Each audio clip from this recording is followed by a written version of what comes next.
In this video, I'll show you how to cancel the recent recording on your DJI Pocket 3. So you've recorded a take, however, you're not happy with it, and you want to delete that recorded video as that will take up space. So let me show you how to cancel the recent recording on your DJI Pocket 3. So now before you can do this, you need to make sure you have the latest firmware. So this firmware was released on the 31st of Jan 2024. So you need to make sure you have this installed on your DJI Pocket 3. At the top right here, you'll see a link which will show you how to update your firmware on your DJI Pocket 3. So now once your DJI Pocket 3 has been updated, let me show you how to do this. So in a scenario, you're basically pressing the record button.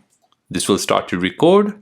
Now for some reason, if you want to delete this complete recording, go ahead and long press on it and hold it until you see that where it's canceling, and this will basically give you a message, recording has been cancelled. So by doing this, this will basically delete that recording which you started with the DJI Pocket 3. Again, just as a recap, tap the record button.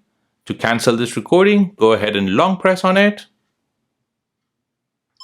and this will cancel the recording completely. So there you go, that is how to cancel the recent recording on your DJI Pocket 3. Now, if you're new on the channel and you want to find out more about your iPhone, your Android phone, or any other social media apps, then don't forget to subscribe to this channel. Hit the like button if you find this video useful. Thank you for watching and see you in the next one.